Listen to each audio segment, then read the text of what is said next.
What's up, guys? Welcome to episode 33 of the Elephant Wire Podcast, the show where we break down song lyrics and don't play you a damn second of the song because major labels are thieving babies that would sue us up the ass. This week's episode, we're going to be dissecting the song Do You Feel It by Chaos. Let's get some. Welcome to the Elephant Wire Podcast. Music, drugs, laughter, lyrics.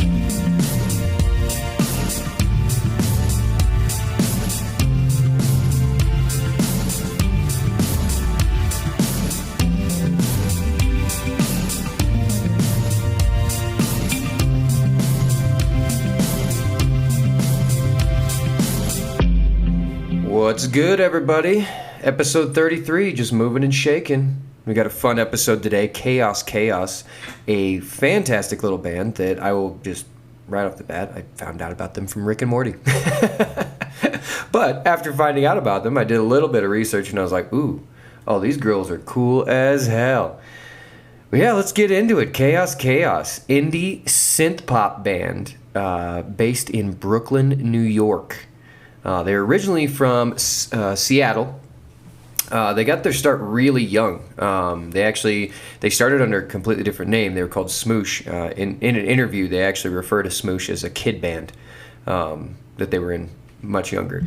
But they changed their name to Chaos in 2012. But we'll get a little bit more into that.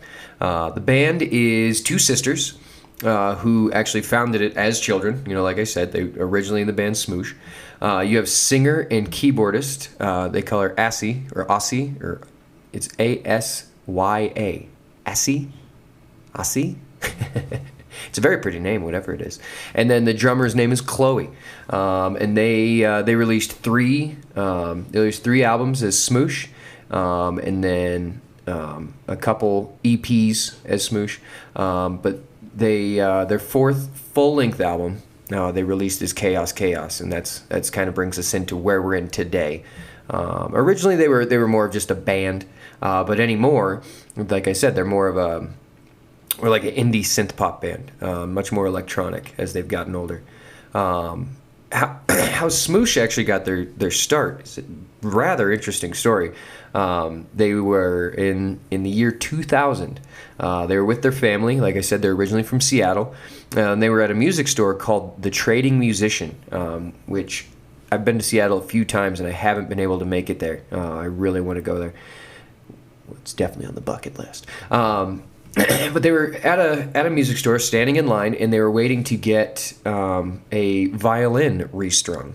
These girls have been playing music their entire life, and so they were just at the music store, there to get a violin restrung.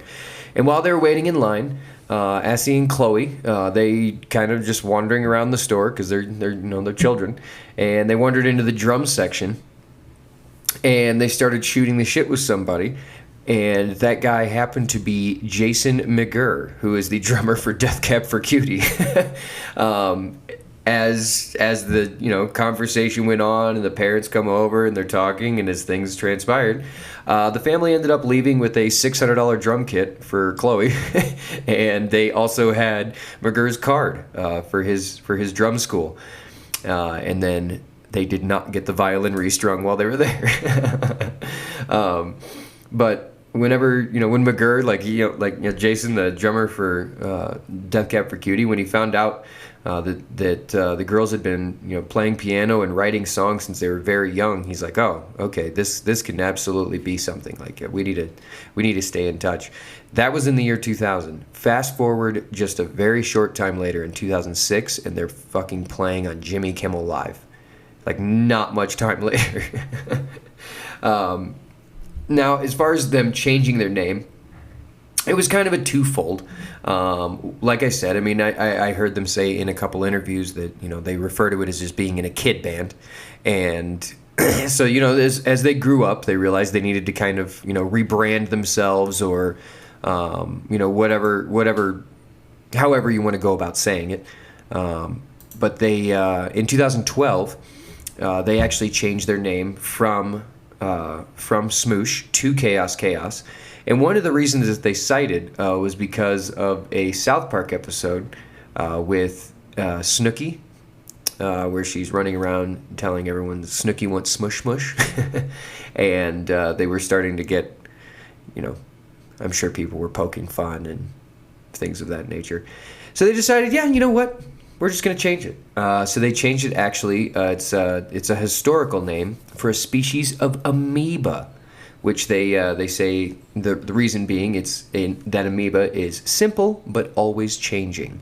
And that's, I've met plenty of bands in the past that, you ask them like, oh, where'd you get your name? And they have absolutely no idea. It was just a thing that happened. Sometimes it's a goofy inside joke. Sometimes it's, a lot of times with metal bands, it's just like trying to sound like something gross or terrifying or something like that. But I think this is actually a really cool story of how they got their name. An amoeba, something that's just always, just like infinitesimally small and just always changing, but also very, very simple. Not a lot of moving parts to an amoeba.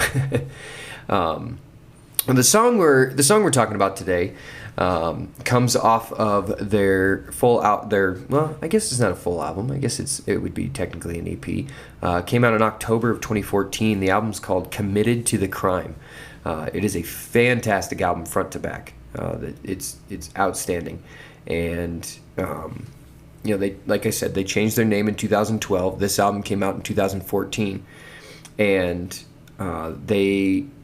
after changing the name, they realized they kind of needed a new sound, and that's what this album is. This album was kind of them kind of putting on full display, this is what we sound like now. Like, this is who we are. This is where we'll be going from here. And it's a fantastic album, front to back. The song we're talking about today, Do You Feel It, is track 3 of 6. And like I said, I found out about these guys because of it's in season 2, I believe. It's like one of the first episodes. There it is. The third episode of season 2. In the episode Autoerotic Assimilation. At the end of the episode of Rick and Morty, Rick has like a whole realization moment, and he's in his garage and he almost commits suicide. And they have this song playing over the top of it. And it's fantastic. But the song comes in at 4 minutes, 10 seconds. It is a great song as far as layering, the way that they stage as different instruments come in. It is also incredibly beautiful with being synth pop. I don't believe that there's any real strings in the song or anything like that, but the way all the harmonies and the way all of the orchestration and of everything of it, it's a fantastic song. I'm very excited to get into these lyrics because these lyrics are actually pretty fucking legit. So let's get after it. Lay it down. Let me see your hand. Show me what you got. You're always talking, but you're not playing. It doesn't match your face.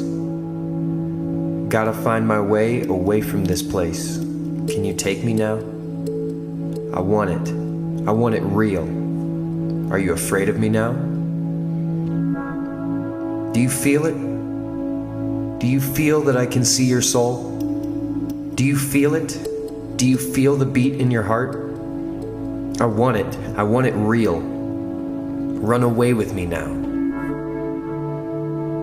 Some days I'm built of metal, I can't be broken. But not when I'm with you. You love me real, we have it all. Can't leave me now.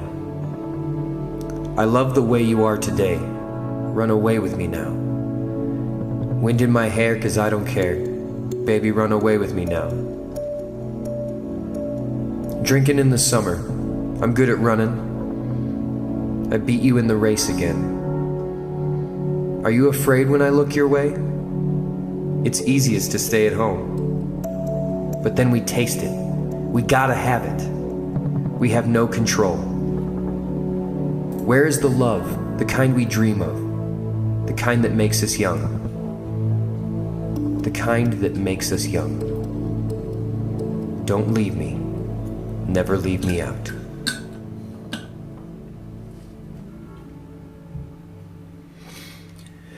Absolutely outstanding. Love these lyrics.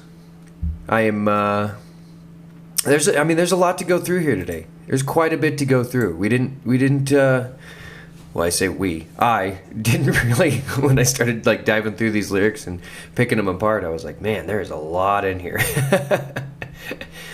But let's just start plowing through here, folks. Here we go. Lay it down. Let me see your hand. Show me what you got. Poker. Playing some poker. Are they actually playing poker? Doubtful. It is it's an example. It's a manner of going about explaining yourself. Let me see your hand. Show me what you got. You're always talking, but you're not playing. It doesn't match your face.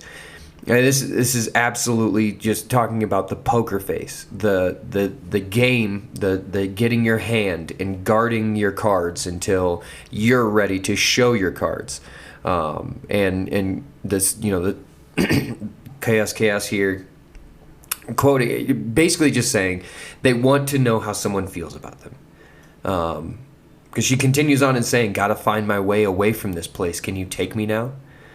Someone always has to find their own way. That's just how it works. I mean, you can be, people can help you along your way. People can point you in the right direction. People can hold your hand as you walk together. But the fact of the matter is, you have to find your own way when you're getting somewhere. And so the way that they start this song by making those poker references about showing your hand and playing your cards, another figure of speech, playing your cards close to the chest. Now we realize, okay, well, this is just where we are. Got to find my way away from this place. Can you take me now? And wanting that other person to join you, because you have to get there. And they end the first verse by saying, I want it real. Are you afraid of me now? I mean, they're trying to figure out, once again, with the poker references that were made, referring to almost that escape and wanting that other person to escape with you. However, when you look at them, and they're giving you nothing. Their face isn't showing anything. They're not showing you how they actually feel about the situation. And really just straight up wondering, are you afraid of me? Are you afraid of what we might find? Are you afraid of where we may end up? And we go into that chorus. Do you feel it? Do you feel it? Do you feel that I can see your soul? Like this is the meaning of the lyrics right here. Do you feel it? You're desperately wanting to know if the person you love feels the same. And then following that poker game thing, to know your opponent's full hand. It's called a soul read. That's what it's called in poker. Whenever you can look at your opponent and you know exactly what cards they have without even seeing them, it's called a soul read. And they're literally saying, do you feel that I can see your soul? Like, you think you're being coy. You think that you're playing your cards close to the chest. You think I don't know how you feel about this, but I know. I can see it. I've been here before. And then she goes on to say, do you feel the beat in your heart? And that's one of those old sayings that, whenever the love of your life walks in the room, your heart skips a beat, right? Do you feel it in your heart? Do you feel your heart do something that it doesn't normally do whenever I'm around? And they end the chorus by saying, I want it real. Run away with me now. And that same, something is missing in their relationship and she just wants to run away. And then hoping that in doing so, this running away, this just getting the fuck out of where they are, maybe it's a rut, maybe it's a place, maybe it's a group of people that they're surrounded by. Getting the hell out of that situation and finally being able to just be with each other. And she kind of explains it by in starting verse 2. Some days I'm built of metal, I can't be broken, but not when I'm with you. She's saying, as far as the world in general, she's pretty callous. She's built of metal. Nothing's really going to affect her in just everyday life. She can shield herself from, pain or emotional, a trauma or whatever it may be. However, when she is with her love, she drops this barrier. She opens up and she becomes, something that is much softer than metal. She doesn't say what, but not metal. She keeps going by saying, you leave me real. We have it all. Can't leave me now. I love the way you are today. That the way that she's talking about this person, there is love there. They do love her. And because the way she says, "I love the way you are today." There are times whenever they do have each other's full attention, or she has her love's full attention, and she loves them even more for this almost. As she keeps going, once again, "Run away with me now. Wind in my hair, I don't care. Run away with me. Run away with me."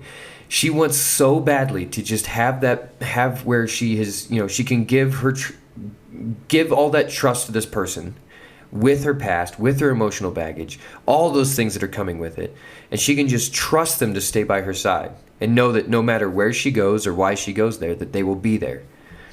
And she could fall apart, she could break down, she could, whatever comes her way, she knows that person will be there to help put her back together.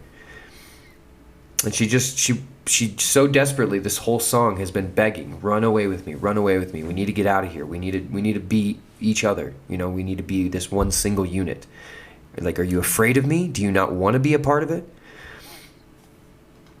We have another chorus. "Do you feel it in your soul? Do you feel the beat in your heart?" She's just asking, pleading, "Do you feel it? I can't be the only one that feels this way." And then we get to verse 3, "Drinking in the summer. I'm good at running. I beat you in the race again." And this could go two ways. This could be literally just a silly story about the two of them just hanging out, and they end up having a foot race, and that's pretty goofy. It could be a little deeper than that. Just how anxious one might get and just wanting to run away. I mean, she's been talking a lot about that as the song has gone on. So every time she has that desire to run away, she ends up actually just being alone again. "I'm good at running. I beat you in the race again." Her love was not with her in that race. "Are you afraid when I look your way? It's easy to stay at home." And this sounds way less cryptic and way more just a fact. Like, are you afraid that whenever I look at you and I want to go do something crazy, I want to have a foot race in the park, I want to go just out drinking in the summer, I want to, all these things, the time that I want to spend with you, does that just create anxiety? Like, is this am I putting too much pressure on you? That cycle of just like, what the day, "I love you, I love the way you are today," is the way it was said earlier, to then going now to, "It's easiest to stay at home." Like, trying to navigate both sides of that argument, or just both sides of the relationship. And continuing on here, "But then we taste it. We gotta have it. We have no control. Where is the love, the kind we dreamed of?" That acknowledgement of what they're deeply afraid of. And what it seems as this song has gone on is what, as the singer, as Chaos writing this song, speaking to their lover, saying, "But then we taste it, we gotta have it." Once you have those days of "I love the way you are today," once you experience those good days, and then it's a minute since you've had one of those good days, where is the love, the kind we dreamed of? Once you start to have less and less of those good days, and you start to have more of those anxious days, the days staying inside, the days of not having each other beside, and not being on the same page more so, it creates all that anxiety that comes back up. And ultimately, both sides are looking for the same thing. Everyone's looking for the right person to fall in love with. You're looking for the person that you can fully trust. You're looking for someone that the two of you can just kill it, obviously. But as this song has gone on, it seems as if it's now becoming a little more questionable. Because one of the last questions that is asked here, "Where's the love we dreamed of, the kind that makes us young?" And then they end the song, "Don't leave me, never leave me out. Don't leave me, never leave me out." And the desire to know someone's thought process or emotions in the early stages of a relationship is rather difficult. It really is. The amount of vulnerability that you land yourself in it can be rather scary. It really is. And this is usually when love causes us to do stupid things. Whenever we open ourselves up to being vulnerable. You know, when you've been single for a long time, or you haven't been looking for someone, and you kind of just automatically put up these walls. You know, you cannot help but just kind of like guard yourself and guard your heart. And then you meet somebody and you start to, you know, drinking in the summer, you know, having a foot race in the park, whatever the fun may be. And you start to have some of those good days, and you start to drop the guards, and the vulnerability start to come out. And that's when you can scare the shit out of yourself. You really can. But I love this song. It's fantastic. I think it's incredibly well written. I love the use of in the first verse, the way going about the poker theme, and that is an absolutely outstanding metaphor. Like I was saying, for the early stages of a relationship, and trying to figure out how someone feels about you, and do they feel the same way, and you know, am I being too much? Am I being extra? Like, am I coming on too strong? Or am I not showing them I like them enough? And all of those things. Well, I think these girls had a great way of going about it, and it's just a great tune. It's a really good song. Do you feel it? Chaos, chaos. Great song. But it is now time for the local band spotlight, and this week we got some good cats. We got The Absurd from Los Angeles, California. The Absurd is a true power trio, firing off catchy hooks and thunderous riffs with equal potency. Originating from Detroit, which we love bands coming out of Detroit. We love Detroit. Good people over there. Detroit's coming up. I can't wait to see it. It's going to be exciting over the next couple decades to see what Detroit does, because it's fucking coming back, people. We love Detroit. Now based in Los Angeles, the band is known for their heavy, psychedelic sound and explosive live show. They've melted the paint off the walls at just about every club they've played, and have been featured on stages ranging from music festivals to gay pride to underground art galleries. Thanks to their rowdy performances, strong songwriting, word-of-mouth buzz, and the benevolence of the underground heavy rock blog sphere, they've assembled a remarkably diverse fan base on both sides of the Atlantic, ranging from stoner rock diehards, classic rock nerds, and doomheads, to free-loving hippies, indie kids, and uncompromising punks. Their shows are always a sight to behold for any rock fan nostalgic for the days when Eddie Vedder and David Yao used to plunge headfirst into teeming massive bodies. Fucking A. That was all commas. That was one fucking sentence. Hell yeah. I love it. The band's debut LP was released in 2018, followed by 2020's The Sun Still Rises, with both meriting inclusion in multiple year-end best-of lists. Already back in the studio working on multiple new records, The Absurd are never at a loss for material as they continue to refine their unique desert rock meets grunge sound. Look out for some surprises on their next EP, The Absurd Goes to the Beach, which they just released not too long ago, slated for release mid-summer. In a more conversational sense, we like to emphasize that we are equally influenced by stoner, desert, doom, such as QOTSA. I lost my place and now I seem like a fucking asshole. Detroit rock, all of the Stooges and White Stripes, 90s grunge, alternative, Pearl Jam, Radiohead, fucking A. The Absurd of Los Angeles, California. Thank you so much for being the local band spotlight this week. We will absolutely be posting one of their songs on our local bands that don't suck playlist on Spotify. We'll be adding Chaos Chaos Do You Feel It to our Elephant Wire podcast playlist that's been running for so long now. It'll be they'll both be the last song in the playlist because they'll be the newest one added. The Absurd. Fucking A, boys. I love it. Keep getting some out there in LA. And whenever you get huge, go back and throw a concert in Detroit like Kid Rock would do. Absolutely. Support local music, friends. This was a great episode today. I had a lot of fun doing this one. Support local music, and if you like what we do, hit the Elephant Wire podcast. Feel free to support us as well. Head on over to anchor.fm/The Elephant Wire Podcast. You can support us monthly there. If you head over to our website, theelephantwire.com, you can support us with a one-time gift. You can pick up some merch, some stickers, it's t-shirt, whatever you're feeling. But the best way that you can support us, folks, is just giving us a like, giving us a follow, word of mouth, letting your friends know, hey, there's this podcast. They break down music lyrics. It's a good time. But that's about all we got for you guys today. Thank you so much. This has been another fun episode of the Elephant Wire Podcast. We'll catch you next week. Peace. Guy, you thought I got you. Fuck the man, hail Satan, hug your mom. Now we'll get out of here. Get out of here. Peace.